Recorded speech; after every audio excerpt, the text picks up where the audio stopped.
Alright guys, welcome back to the channel. It's Matty here, and today we're doing a tier list. We're doing the best decks meta tier list for Mythical Island. We're doing basically the last tier list of this format. So I've gathered together all of the best meta decks, the most played decks throughout this entire format over the last 5 to 6 weeks. And yeah, we're going to rank them all on a tier list, and I think this is going to be the last one we do for the Mythical Island format. We've done this quite a few times. Last week we ranked the best decks, or not the best decks rather, but the best cards from Mythical Island. So this is going to be our definitive, last tier list, meta tier list of this particular format, because basically next week, well, I think next week, technically a week from now, the next set won't be out yet, but it will be, and we probably won't do another tier list. So this is going to be the last one, basically, but the new expansion right around the corner, very excited for it. So let's get right into this tier list. So we've got the S tier, A tier, B tier, C tier, and we also have the D tier. Listen, the one thing I will say before we rank all these decks, that if you see a deck and it's in the A tier and you think that it should be maybe in the S tier, or, if it's in the B tier, you think it should be in the A tier and vice versa, they're all very similar. The metagame for Pokemon Pocket isn't as diverse. If it's a deck that I'm talking about in this video, it is technically still a meta deck. It's still a good deck, and the difference between really the B and the S tier isn't that high, especially. So keep that in mind. But anyway, let's get right into it. So Arcanine EX.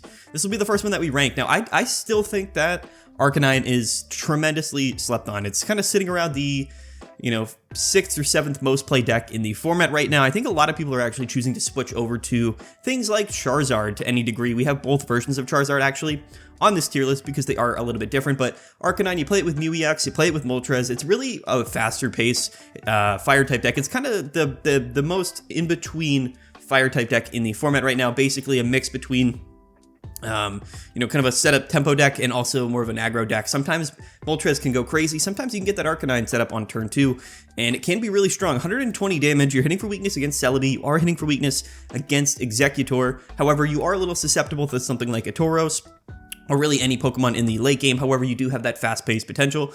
It's kind of, it's interesting. I actually really like Arcanine into this format as it's kind of wrapped up. Now, you're not going to be doing super great against something like a Mewtwo. You do have a really good Pikachu matchup. You struggle with Gyarados, but you do have a good Celebi matchup as well. So it's a really kind of balanced spread. It's a very variable matchup spread for Arcanine. Some matchups are really not good for you, but some are quite good. And I just think that it's actually a consistent deck. It's quite strong. You also have Mew EX, so that can help, of course, against Mewtwo and against things like Charizard. So I really think that this deck was slept on, especially in this entire format. It has won quite a few tournaments, but it never really won the big one of the week. So we're going to put it in the A tier for now. I still think that Arcanine is a strong deck. It's a strong card. It could be replaced by a new Fire-type EX Pokemon in the next expansion when it comes out. So we'll have to see, but I think honestly, throughout this entire expansion, the combination of Arcanine with Mew EX, this format, it was a really good deck, and I think it remains, honestly, as a really top deck. So we're going to keep it there in the A tier. So next up is Blane's. Blane's is a really interesting one. At the beginning of the format, I really disrespected it. However, we got to keep in mind that Blane is a deck that is consistent, it's fast-paced, and it's strong against Celebi, and it can be good against Pikachu and a variety of other decks that people do play into the current metagame. So you got to keep that in mind. I don't think that Blane's is necessarily a exceedingly strong deck. I always kind of float it somewhere in the low B tier to high C tier. I just don't think that it has, enough merit or enough results to put it higher than any of those. It's not going into the A tier. I think for now, I'm going to put Blane in the B tier because, again, I think most fire decks are kind of slept on. But, the thing with fire type is that most people are going to choose to play something like a Charizard or an Arcanine, and that's because I do think those decks are better than Blane's, but I do think because Celebi was such a prominent deck in this format, that Blane's isn't actually that bad of a choice. So I'm going to put Blane's in the B tier. It'll probably sit low B tier, but we might move it into the high C tier. In fact, we're going to switch that around. So I'm going to put it in the high C tier right now, but it might move up to B tier. We'll have to see where all the other decks get placed. But I don't think that the problem with Blane's is that I just think that there's a lot of decks that probably I would choose to play over Blane. And that's just my opinion, but we're going to put it in the high C tier for now, but maybe it sneaks its way into the B tier. Next up is going to be Articuno. So there's a lot of different ways that people have chosen to play Articuno in this format, but one thing is for certain is that Articuno is still a very high potential deck.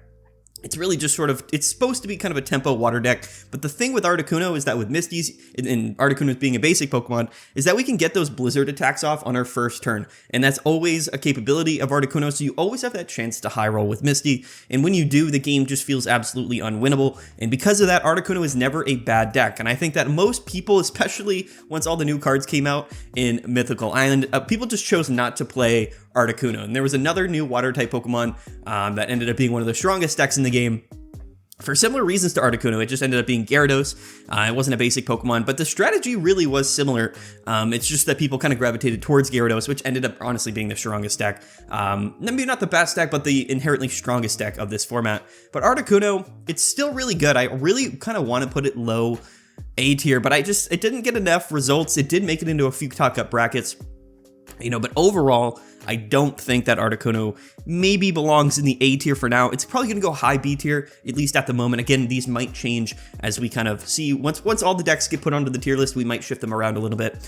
But Articuno, I'll comfortably put it in the B tier for now. Didn't see enough play. Again, Articuno decks really aren't even in the top 10 most played decks, at least right here at the end of the format, but they are still strong, and they always do kind of find their way into, the top 32 or top 16 brackets of these tournaments. So yeah, for a meta deck, I think Articuno is quite still really good, but I think it's kind of middle of the line as far as all these meta decks go. Next up is Pidgeot. Excuse me as I take a drink here. No editing, I'm not going to edit that out, so you're going to have to live with that. Pidgeot EX, so here's the interesting thing with Pidgeot. I also spent a lot of time in this format really talking down to Pidgeot. I just didn't think that it would make sense to play Pidgeot above a lot of the other EX Pokemon in the current format, especially Stage 2 EX Pokemon. It's just a really heavy or tall task to build a deck around a Stage 2 Pokemon. It has to be really strong, something like a Charizard EX, but also something decks that maybe, attack with a basic or Stage 1 Pokemon, but, do incorporate Stage 2 Pokemon. That's going to be something like a Celebi or a Mewtwo deck. But if your primary attacking option or one of your primary attacking options is a Stage 2 Pokemon with 3 energies and its attack cost, that can't even one-shot a lot of the decks or Pokemon in the format, it's tough to kind of play it. However, what we saw with Pidgeot was that because it was really flexible, you could kind of decide to play Pidgeot with a variety of different packages, and you could kind of pick and choose depending on what the meta called for. And this makes Pidgeot a lot more versatile than I really expected it to be. You can flex and play different types of Pidgeot decks. Maybe, electric type decks or Pikachu would be really good into the format this week. So you could build an electric type Pidgeot deck. Maybe fighting type is going to be really good in this format like we saw this past week, so we could play a fighting Pidgeot combination. And that flexibility does mean that Pidgeot actually ends up doing a lot better and more consistently doing better than you might believe it does. So I'm actually going to put Pidgeot here as my definitive last tier list of this format. We're going to put it here in the B tier, similar to Articuno. I think that these two decks, in terms of their viability, is actually pretty even. They're pretty neck and neck with each other, but Pidgeot, I'm not super comfortable putting it in the B tier for now. It hasn't seen enough representation. Again, it's floating around that 10th most played deck spot. So we're going to put it in the B tier for now. Next up is going to be Aerodactyl and Farfetch'd. So we saw a lot of variations of fighting type decks over the last few weeks. After I think the second or third week of the format, people really started to gravitate towards these Hitmonlee, Marshadow, aggro fighting type decks. And at the beginning, I think for the first couple weeks, people were playing Aerodactyl and Primeape. This was kind of the most played version of it. We're actually going to put all of these Aerodactyl decks right here, and we'll just rank them all right now for, for efficiency's sake. So Primeape by far was the most played version. In fact, I still think it is the most played version of the aggro fighting type decks, but in my opinion, I actually think that the Farfetch'd version is better. You're able to play multiple copies of things like Farfetch'd, Hitmonlee, and Marshadow. I think that's sort of the core aggro package, and then you could also play Aerodactyl on top of it. I think that it's a little bit better overall, in my opinion, especially in this Gyarados format, than playing Primeape. And that's honestly just how I feel. I do think that Primeape probably still will fit at an A-tier deck, but I do think that the best way to play, these Aerodactyl fast-paced fighting type decks is going to be the Farfetch'd version, basically. I don't think that Primeape is bad, so we're going to put it right behind it. Also in the A tier, you really got to pick and choose. Would you rather have a strong turn going first if you're, or going second rather, if you're the second, if you lose the coin flip, or would you have, maybe a better chance if you're going first on your second turn, with Primeape being a stage 1 Pokemon similar to Exeggutor. However, I just think that the flexibility between Farfetch'd and Hitmonlee is a little bit better, and I think I would rather play those cards over the Primeape line. You can also include more Pokemon, and as we see here, you can also incorporate Mew EX into the Farfetch'd list. These lists here, the one with Farfetch'd and Mew EX, are very similar. You'll see on the screen, basically, down below.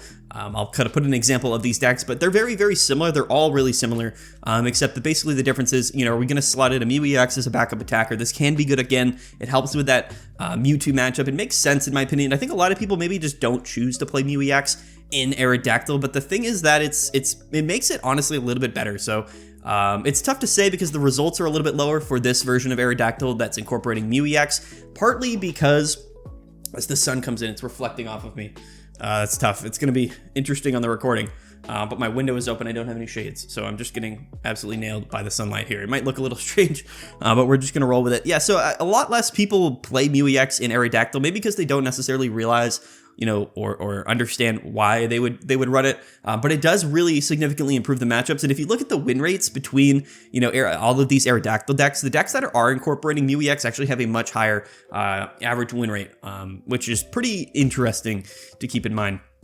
So these all decks, they're all going to kind of sit together in my opinion, but I would rank them maybe in this order personally, but they're all really close to each other. There might be another deck that kind of squeezes in, but overall I think that they're all really good A tier decks. I don't think that they are in S tier. I think that they are still a little bit, medical decks, but I do think that they're really good, and they have a strong Pikachu and Gyarados matchup, which is a good reason to play these decks. However, they do struggle against Celebi and Mewtwo, so a little bit, they're not as versatile maybe as you would like them to be, but yeah, overall, the camera is ridiculous. Look at this sunlight. I have no way to stop that, so I apologize. You're just gonna have to deal with that.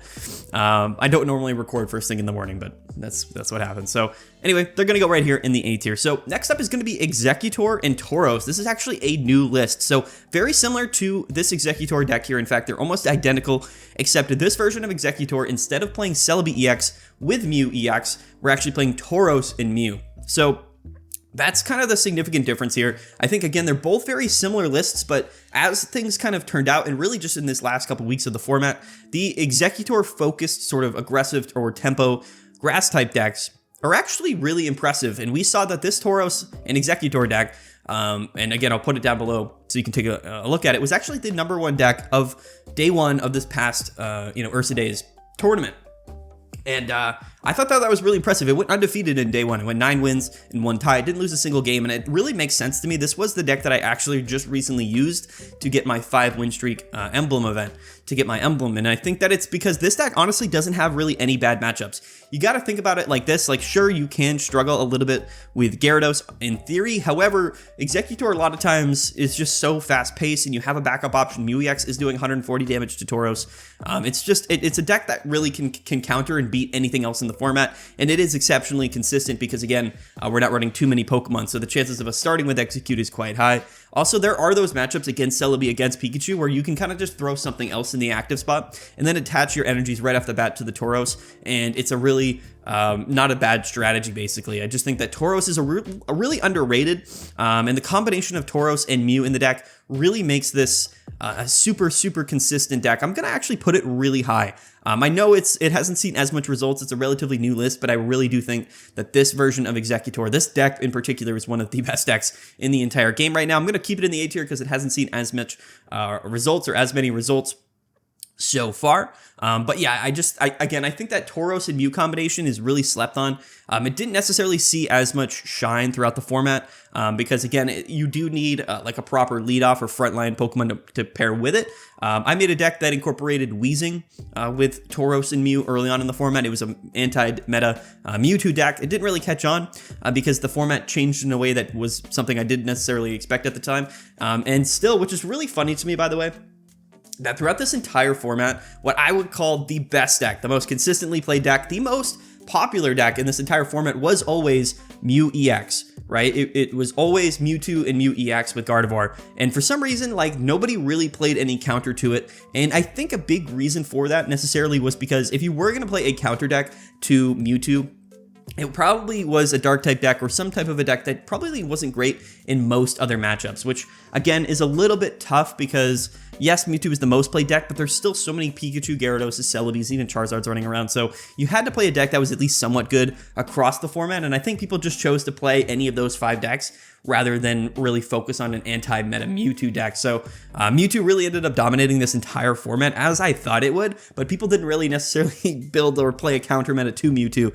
Our counter meta really formed between the the combination of Gyarados and Pikachu. That was sort of the weird interaction that created a counter meta in this particular format. But yeah, either way, I'm going into a tangent right now, but either way, this Exeggutor and Tauros deck is phenomenal. And similarly, the Exeggutor list with Celebi and Mew instead of Tauros is still also really good. I don't necessarily like it as much because there are other fast-paced decks that, don't necessarily allow you to get much energies on Celebi. I do think that Celebi is a good card regardless of if you're running Jungle Totem. It can be used as a tempo option as well as a late game attacking option, but if you get 3 or 4 energies on Celebi, you still can do like 0, 50, or even 100 damage for 4 energies, for 4 or 5 energies, and it just doesn't really feel that good, in my opinion.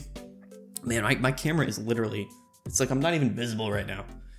This is absolutely terrible. I have no way. I can't do anything about this. So I have my webcam on, but it's like I can't even see me. So it's a little bit interesting, but we're gonna roll with it. Like I said, there's nothing else we can do. We're gonna. This is what it's gonna be. Wow, look at this. Look at the sun. That's crazy. Okay. Anyway, I gotta stop talking about it.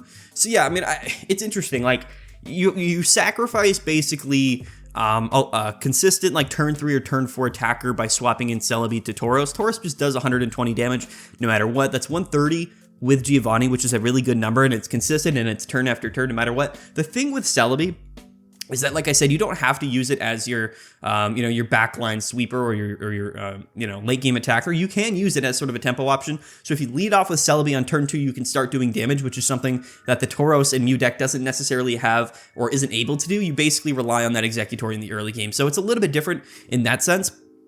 But overall, I think that both of these decks are quite good, and I kind of want to put them in the A tier. This isn't in order yet, by the way. We're gonna reorganize all of this together. I'm kind of trying to keep them at least grouped up to some degree, when we put them in the tiers. But at the end, what we're gonna do is we're gonna organize them all. We're gonna put them all together on a in order, basically, in their respective tiers rather. So yeah, I'm going to put both of these Exeggutor-focused decks in the A tier. I think they're both really good. They're both really consistent. Exeggutor really, as a card, and I guess we'll talk about it a little bit in this format, it ended up being a lot better than people maybe thought it would. I always thought Exeggutor was a really good card, even in the Genetic Apex format. The problem was it didn't have a lot of great Pokemon that you could pair with it. Basically, like, you would run Exeggutor, and then you could maybe run it with Venusaur, but there really wasn't a lot of Pokemon. There wasn't a lot of colorless Pokemon, and there wasn't a lot of grass Pokemon to pair with Exeggutor, which is why in the Genetic Apex format, it didn't see that much play. It did see kind of fringe play alongside something like a Wigglytuff, but the problem was that most decks in Genetic Apex were either Mewtwo, Charizard, or Pikachu.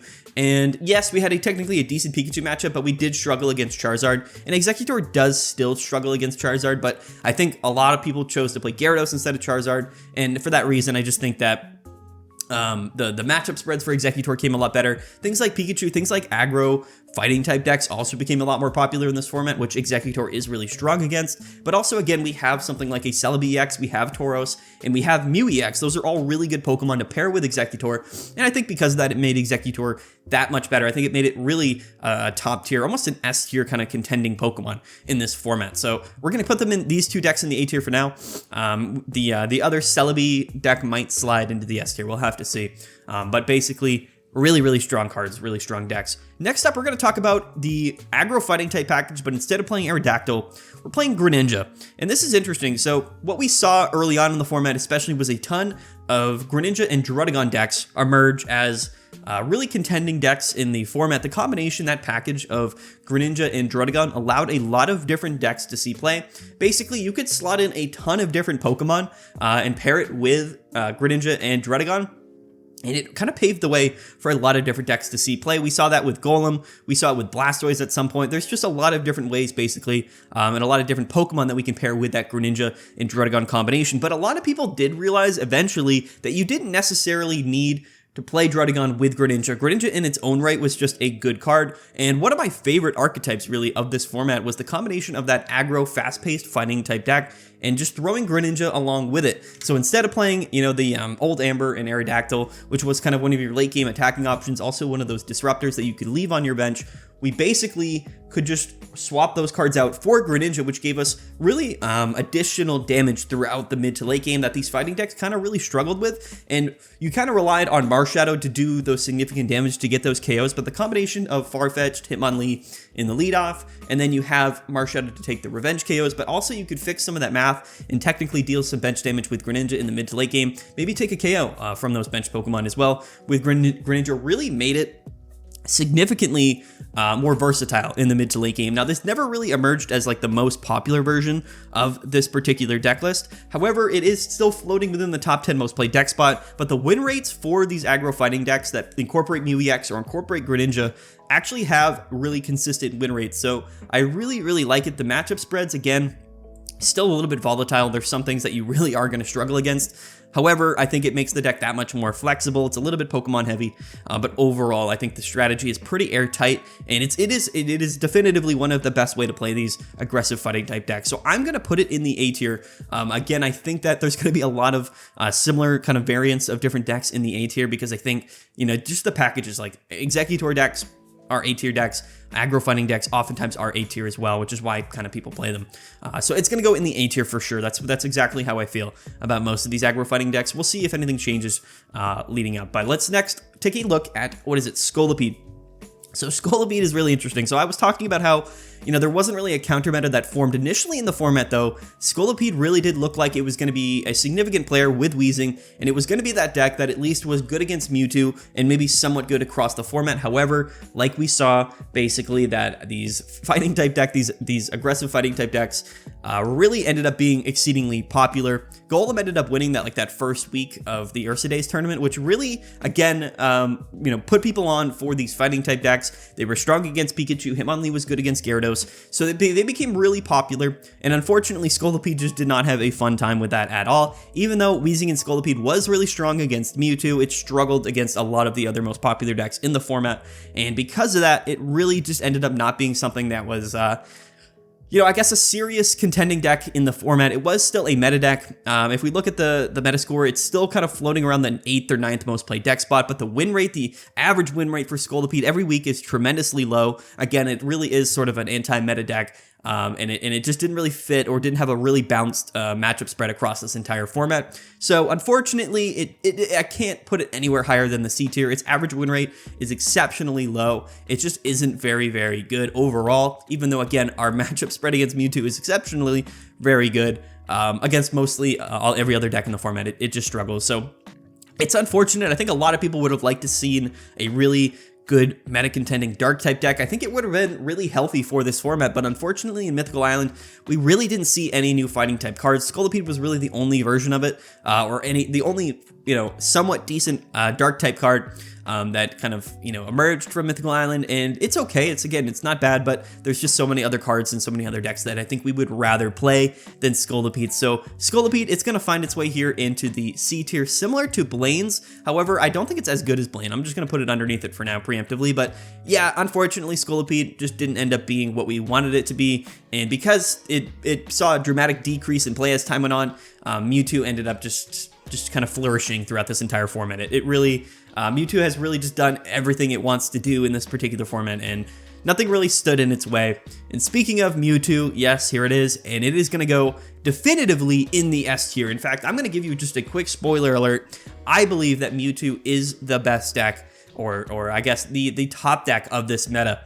I said earlier that Gyarados was inherently the stronger deck, or the strongest deck in this format, and I do believe that's the case. I think that Gyarados is exceptionally strong. 180 HP does a lot of damage, and yes, we have Misties to absolutely accelerate that deck to a tremendous amount. The thing with Gyarados is it has really specific hard counters, and the reason that I believe Mewtwo is the best deck in the game is because, yes, it's inherently a little bit less strong than Gyarados, but I do think that it's exceptionally fast-paced. I think that it's much more consistent now because of Mythical Slab being able to move through your deck that much quicker. It also is a lot more versatile in a lot of different matchups now with the inclusion of Mew EX to help you in the mirror matchup, but also it kind of eliminates that bad matchup that we had last format against Charizard. And really, this was like the meta-defining deck. I mean, it got so much help for whatever the reason. Like, it got so much support in Mythical Island, even though maybe in Genetic Apex it was still the best tech in that last format. It just got even better, and like I said, nothing really rose to prominence that countered Mewtwo hardly. So I really think that Mewtwo ended up being the most consistently best deck in Mythical Island. It's not only the most played deck basically week to week, but it sees the most results in Top Cut. And I think it did win the Ursa Days weekly one time. In fact, we haven't actually seen sort of a repeat champion so far in this format for the Ursa Days tournaments. We saw Golem, we saw Pikachu, Mewtwo, Gyarados, Charizard might have even won it one week, and Celebi won it this past week. So the number one spot, or the champions of all of these weekly Ursa Days tournaments, have been different every week, but one thing is for sure is that you're going to see Mewtwo probably in second place, third place, fourth place, and anywhere in top 8 very consistently. So that's the reason why Mewtwo, in my opinion, is the best deck in this current format, and it probably will remain as one of the best decks moving forward. It's probably just going to get more support. The strategy is kind of airtight. It's very consistent, unless, again, we see a very, very good meta-contending Dark-type deck. Mewtwo is going to still remain as an extremely strong deck. In fact, now that I think about it, we'll probably are going to see a very meta-contending Dark-type deck when the new expansion comes out. I think we can all assume that that's going to be the case. So for that reason, I do think that Mewtwo will probably maybe get knocked off its pedestal for this new format. We'll have to see again, all speculation. But for right now, for this format, and the last tier list of this format, I do think that Mewtwo is going to be in the S tier definitively, but I also think it's the number one deck in this entire tier list, in the entirety of S tier. Next up, we have Starmie and Lumineon. So this is another new inclusion. I think, again, people really wanted to play water-type decks, but, maybe some people didn't necessarily want to play Gyarados every single week.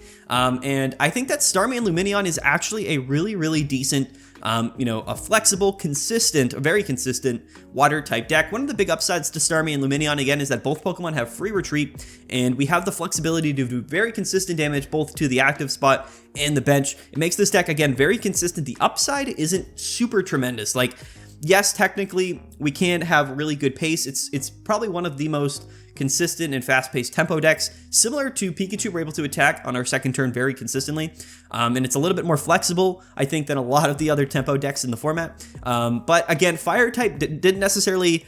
it wasn't super prominent. Like, that's the thing with this Starmie deck. I think that it's a very good deck in a vacuum.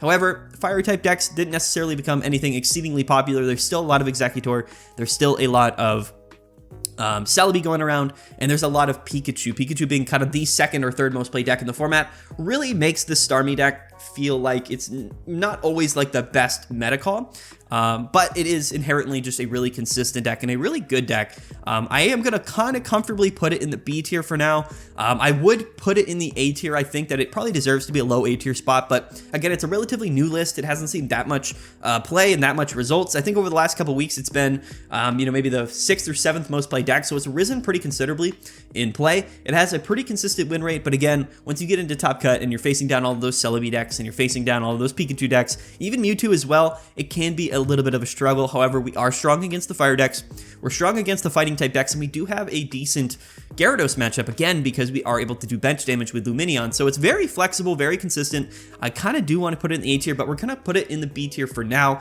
I think it depends. I just think the way the metagame has shifted or formed over the last couple of weeks, it's not necessarily a great time to be playing a tempo water deck like Starmie and Lumineon, but I do think inherently it's probably an A tier deck. For now, we'll put it in the B tier. I might change that around as things go on, but I really, really like this list. And again, water-type decks might become much better next format. We'll have to see. I don't think Pikachu is really going to go anywhere, but overall, I think it's actually a really airtight deck. I think it's really consistent, and overall, just a really well-built list. But it's going to go high B tier for now. Again, hasn't seen that much play, hasn't seen that much success yet, so it's going to remain in the high B tier, at least for right now. So next up, we'll take a look at the Charizard decks. Now, the last couple of weeks, I haven't split up Charizard, but it has really been kind of definitively different archetypes. And the reason for that basically is We're kind of building Charizard to adhere to specific matchups that we necessarily, would like to counter or wouldn't like to focus on. So the first one we're going to take a look at is just basic Charizard in Arcanine. This is a list that runs two versions of, or 2 copies of Charizard, 2 copies of Arcanine, and 2 copies of Moltres. It's entirely focused around the Pokemon. It's basically just an absolute pile deck. However, if you draw the right Pokemon, if you flip heads with Moltres and you draw into that Charizard and you draw into your evolution Pokemon, it can be extremely, extremely strong. Charizard still has the most upside in the format right now. Unfortunately, things like Mew EX are exceedingly popular. You don't have a great Mewtwo matchup anymore, and I think it's kind of that reason, for that reason that Charizard didn't really emerge as an S tier deck in the format. But the thing that you got to realize is that Charizard can always win. There's always a chance for Charizard to win, no matter which version of Charizard that you're playing. I think that both of them are actually really similar. If we look at kind of the average win rates for both of these decks, they're both floating around, 45 to 50%.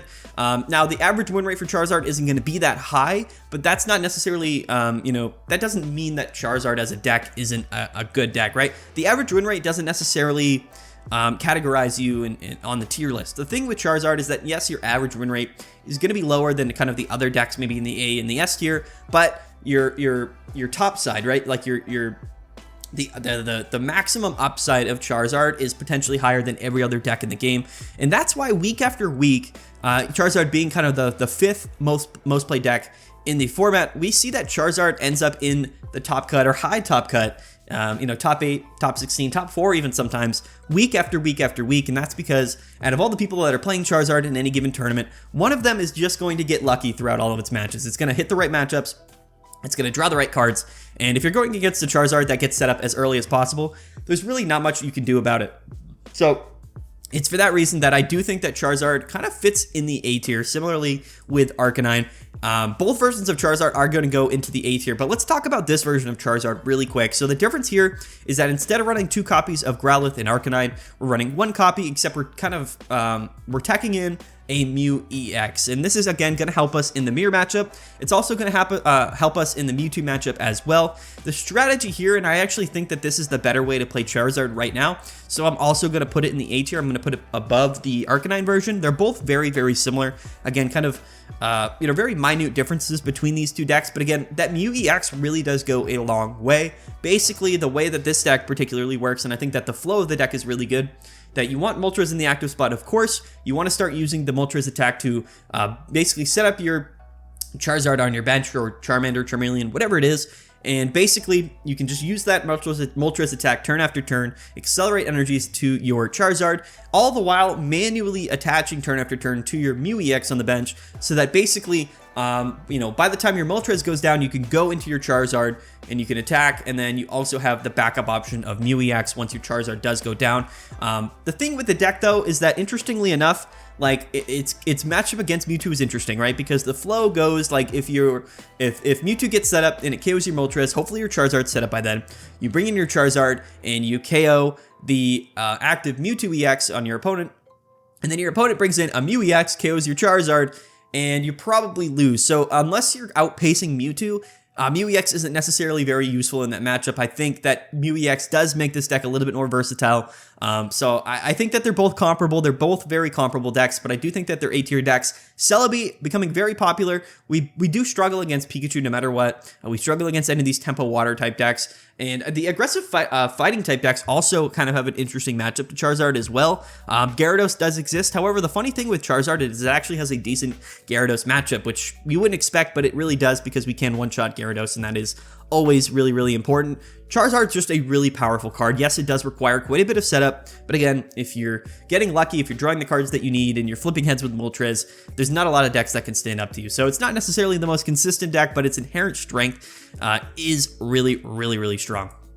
The highest upside out of any deck in the game, even though it's not maybe that consistent. Charizard does belong in the A tier. It's seen plenty of results. It's still floating around the 5th most played deck, so Charizard is going to kind of slot itself really comfortably here into the A tier. So next, let's take a look at the Celebi decks. I did include both versions of Celebi. So the version of Celebi that actually won the Ursa Day 1600 player tournament this past week was this version of Celebi.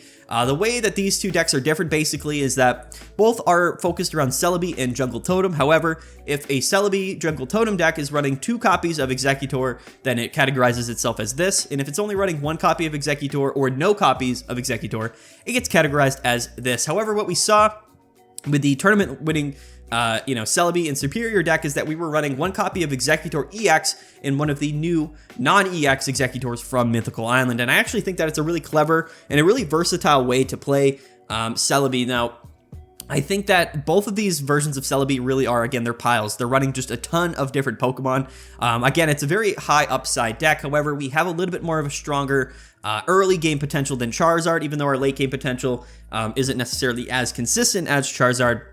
We are oftentimes able to do 200 plus damage and get that KO with Celebi. So I do think that Celebi is a really, really good deck in the format right now.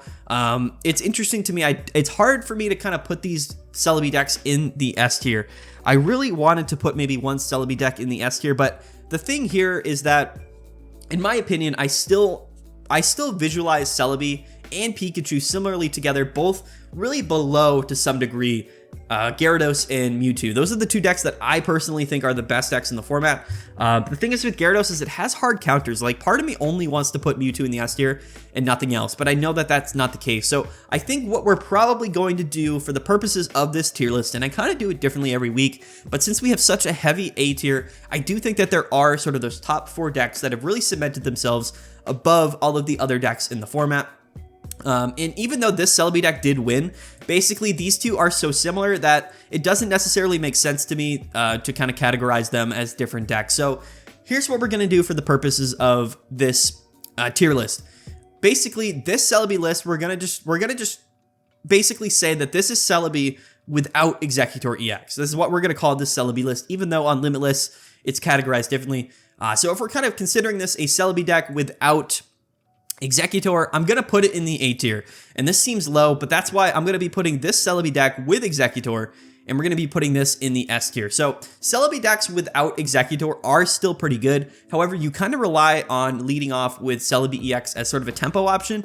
And it's really this interesting deck where you're really reliant on Celebi to a lot of degrees. There's not a lot of other lead off or frontline Pokemon that you would pair with the Celebi in Superior. Yes, you could play the new Exeggutor from Mythical Island, or you could play Delmise from Mythical Island. I think both are decent cards, but Exeggutor EX is by far the best lead-off option. So yes, technically, I'm going to basically say that this was the version of Celebi that won this past week. If you're playing Celebi EX with Exeggutor EX, it goes up here. And if you're not playing Exeggutor EX, which you really should if you're playing Celebi, it's kind of going to be a bottom A tier deck, maybe even a high B tier, but we'll keep it in the A tier for now. So Celebi with Exeggutor really, honestly, is one of the best decks in the format. Definitely S tier in my opinion, and that's partly because it did win this past Ursa Days tournament.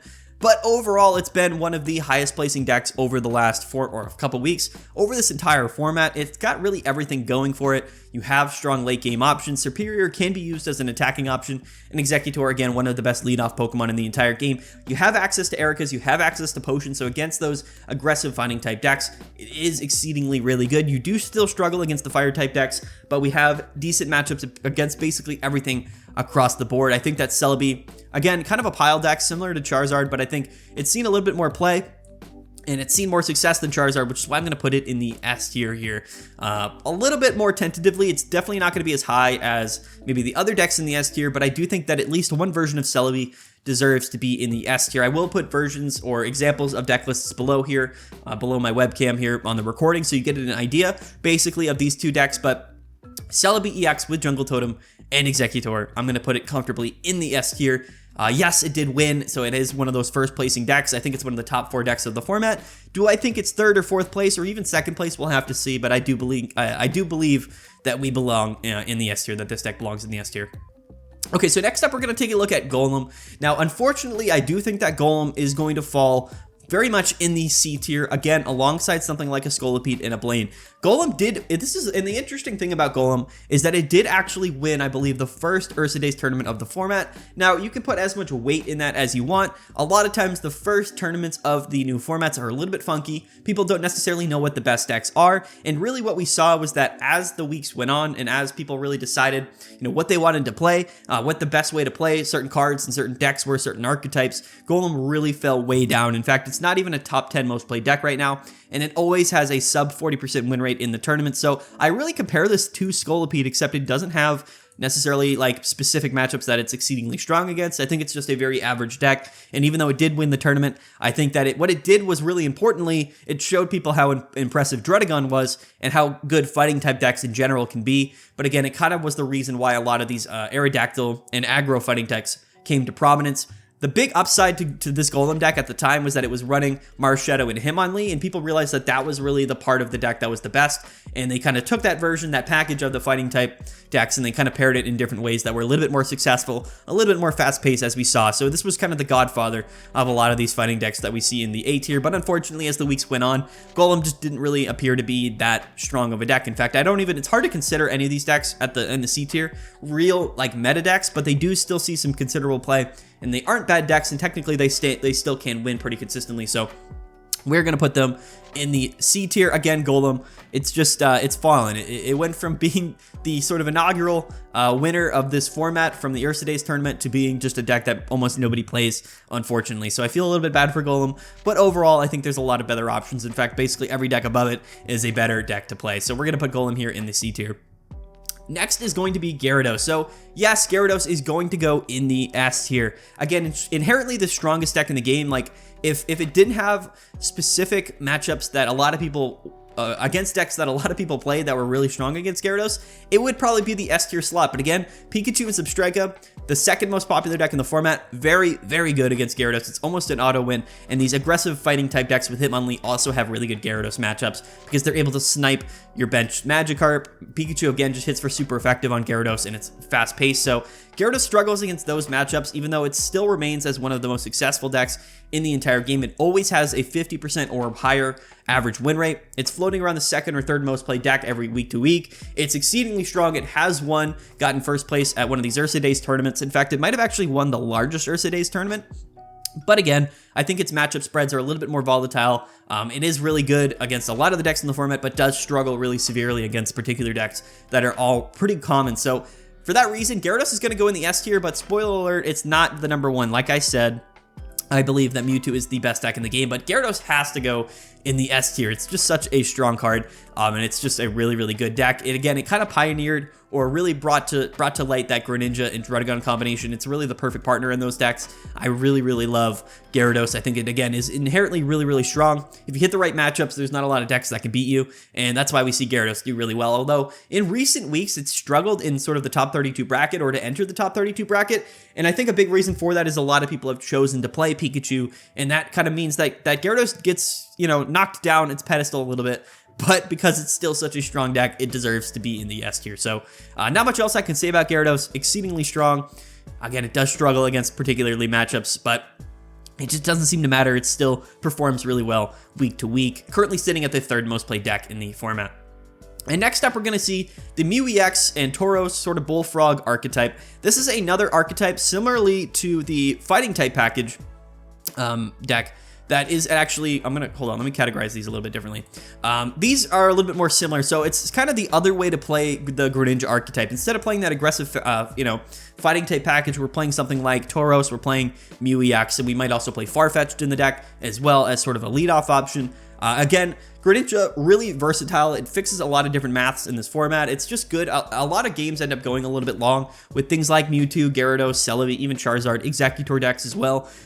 Even though there's a lot of aggressive, fast-paced decks in the format, Greninja ends up being really useful because a lot of the games just go a lot longer than you might expect them to. So I really like this list. I think that it's really versatile. Similarly to the Exeggutor deck with Mew and Tauros, or the one with Mew and Celebi, it has a really versatile matchup spread. It's a very consistent deck.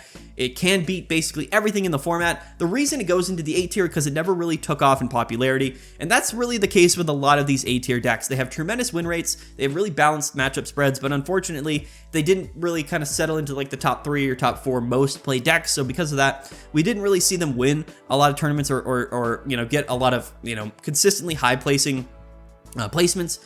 But the thing is, they're always kind of floating in top 32. They're always really consistent, and they're always winning a lot of matchups. So just because they don't win tournaments doesn't necessarily mean that they aren't top tier decks. But again, because their meta share and the percentage of people that are playing these decks is very limited, we kind of have to keep them out of the S tier. That's at least how I feel about these particular decks. And because of that, they're not necessarily proven. So that's why they're going to slot themselves in the A tier. But again, very similar to the Greninja deck with the Fighting type package. And it's a mix. It's a mix between this deck here, Greninja, and the Fighting deck, and basically the Exeggutor deck with Tauros and Mew. It's kind of a combination of all of those put together, or kind of a marriage of some of those aspects kind of put together. So we're going to put it in the A tier. I think it's still a really, really good deck. Again, it never caught on. It's, I think, floating right now around the 9th or 8th most played deck in the format right now. Still really, really good. Always has a 50% or higher win rate. So we're going to put it in the A tier very, very comfortably. And lastly, we got to talk about Pikachu. Pikachu is one of those decks that just always you know, surprises people, and it's just so consistent. It's got such great pace. The Zebstrika variant is what we'll talk about first. And the thing is with Zebstrika is that inherently, and I've said this since the beginning, I don't think it's as strong or as good of a deck as Pikachu with Raichu. However, because Gyarados was so popular in this format, people needed something to counter Gyarados, and it just so happened that Zebstrika with Pikachu was the perfect deck to counter Gyarados, which again was the strongest deck in the format. And because it had such a strong matchup spread against Gyarados, and because it's such a consistent, fast-paced deck, it has to go in the S tier. This is, again, one of the few decks that ended up winning in Ursa Day's weekly tournament, getting first place. Again, it always has like a 75% or higher win rate against Gyarados, and a pretty decent win rate against most other decks in the format. It did beat Mewtwo in the finals, and it does beat Mewtwo and Celebi and Charizard decks as well fairly often. So because of that, because of the consistency of Pikachu and Zebstrika, and because it really is the top counter pick to Gyarados in the format, Pikachu needs at least one representation in the S tier. And yes, this is the second most played deck throughout the entire format, and I do think that it's still a really consistent, a really great fast-paced deck. So it's got to go in the S tier. I mean, there's no other way for me to categorize it. This, to me, these are the top decks of the format. Like, we see it week after week. These are not only the 4 most played decks in the format, but they are just most consistently winning the most. And I think that there's a reason why they're the 4th most played deck. You know, we're 5-6 weeks into this format, so the decks that people are playing more than the other decks are kind of being played more for a reason. Yes, they're a little bit more easy to understand, and they're easier to build out.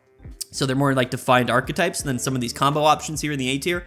But because of that, you know, there's a reason for that, and that's because they are really consistent and they have really solidified strategies. So Pikachu has to go in the S tier. I am actually going to put it here in 3rd place. But yeah, Pikachu and Zebstrika, always really good, always really consistent. Next up, or last rather, is going to be Pikachu and Raichu. So it's the version of Pikachu that people really just stopped playing in favor again of Pikachu and Zebstrika. For example, like Pikachu and Zebstrika is the 2nd most played deck in the format, floating around 15% meta share, whereas Pikachu and Raichu isn't even in the top 10 most played decks, and it only has about a 2% meta share. So it really has fallen off in recent weeks. Again, people just choosing to play Zebstrika mainly because it is a better option, but I do still think that Pikachu and Raichu is overall a stronger deck. In fact, we often see it have an average higher win rate than Pikachu and Zebstrika. So for that reason, it has to go in the A tier. Again, it's one of those really underappreciated, slept-on decks. You know, my personal meta manipulation here on the channel, I say that, you know, comedically, hasn't really worked enough for Raichu. So for that reason, it's going to go into the A tier. In fact, I'm actually going to put it right up here at the top of A tier. It's not going to stay at the A tier. Actually, we'll keep it at the bottom because we're going to organize everything here in a second. But yeah, so the A tier, again, very prominent, but that's what this format really wrapped up to being, right? You have sort of these more fringe, you know, meta decks like down here, and you have your S tier decks that just are winning week after week. And then you have basically all of these other decks that are a little bit more creative, a little bit more versatile, but haven't necessarily seen enough play for us to categorize them as S tier decks in this format. So interestingly enough, all of the decks that have won these Ursa Day weekly tournaments are here in the S tier, and then there's Golem here in the bottom tier of C tier. We didn't put anything in D tier, and I think there's a reason for that. I just don't think we don't really need a D tier in this tier list. So we're gonna keep it just like this. This is my finished tier list here before we put it in order. So here's what we're gonna do, guys. Now we're going to take a break. I'm going to organize these all, put them in order, and I'll kind of explain the order of all of these decks. But this, in my opinion, are the tiers that all of these decks belong in. I feel pretty good about this, so let's go ahead and organize all of these decks and put them in somewhat of an order, and we'll be right back. All right, now this is the final order of our definitive final tier list of Mythical Island of the best decks. And this is exactly kind of how I feel. So the S tier, again, didn't change from what we had before. I think Mewtwo, the best deck in the format, the most consistently performing deck throughout this entire format. No bad matchups. It's just so strong. And then we have Gyarados, which really should be S tier, but unfortunately Pikachu is right there behind it, and it really kind of weighs down Gyarados from being, I think, in my opinion, the best deck in the format. And Pikachu being kind of the best anti-meta deck, but also just one of the most consistent decks in the format, definitely belongs in the S tier, and I'm going to put it right above Celebi in my opinion. But really, all of these S tier decks are really close to each other. The order doesn't necessarily matter that much, but if I had to put them in order, this is what I would do.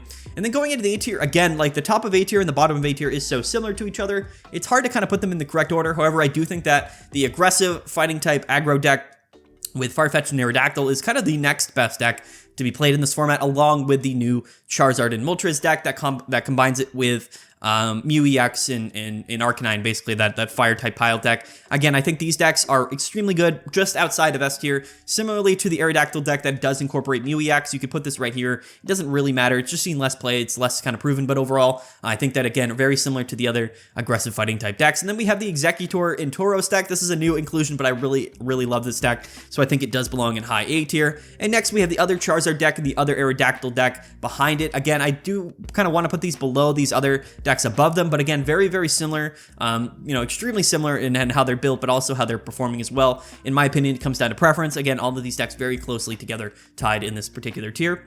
And then we have Arcanine. I do think that Charizard is kind of a better pick than Arcanine, at least if you're looking to win a tournament, but I think Arcanine is still really strong, so we're going to put it here in the middle of A tier. And then we have the Exeggutor deck with Mew EX and Celebi. I'm going to kind of swap these two. Basically, this is where this deck would have been before, but I would rather play Tauros and Mew EX than Celebi and Mew EX, but still really strong Exeggutor, just a really good deck. And then we have, of course, the Greninja archetypes, which we'll kind of put at the more bottom of A tier because they're a little bit less played. But overall, I think they have really consistent and strong matchup spreads across the board, so they do belong pretty high up on the tier list. And then we have Pikachu and Raichu, which again, I still think is a really good deck in this format, but not a lot of people are playing it, so we're going to put a little bit lower. And then we have just Celebi and Marshadow, which are all, again, A tier decks. So the order of these doesn't really matter too much. But again, if I had to put them in order, this is the order I would put them in here at the end of this particular format. But I think basically all of these decks in A tier are all so similar to each other. The difference between the top of A tier and the bottom of A tier is so small. I don't really think it matters too much. But yeah, this is kind of the order I would put in for the A tier, at least at the moment here at the end of this format. And then in the B tier, again, we could move Starmie up into the A tier, but again, it's still a relatively new deck, and it doesn't see that much play, and it hasn't seen that much success. I do think it's a really consistent deck, similar to Articuno and Pidgeot. I think that these are kind of fringe meta decks. I do think that they belong below all of the other decks at A tier, in my opinion, but they definitely could possibly see more play and kind of get boosted up into the A tier if they were to see more play and more success. They're just not necessarily proven yet. Starmie really consistent. Same with Articuno. These water decks just have a lot of potential. All Misty decks are going to be decent to some degree. And same with Pidgeot. I think its flexibility makes that it makes it so that it's kind of worth playing to some degree. You can flex it and it can kind of fit into most anti-meta decks. You can build it however you want. That flexibility does kind of save it from being in the C tier, in my opinion. Same with Articuno. Again, Misty's turn 1, always a thing, but really kind of a big decrease in play over the last few weeks. So for that reason, it's going to go into the B tier.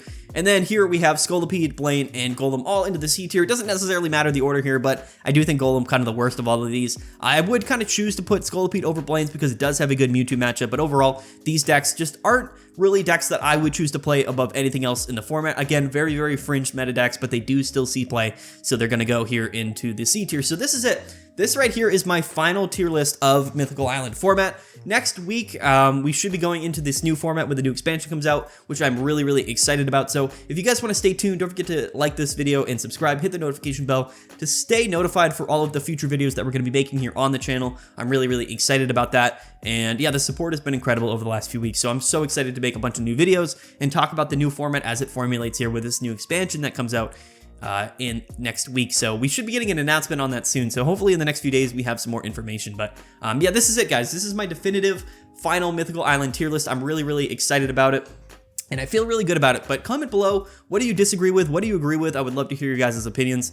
Don't forget to like the video. Don't forget to subscribe. I really appreciate it, guys. I'm going to get out of here. Have a good one. Peace out. We'll see you guys next time.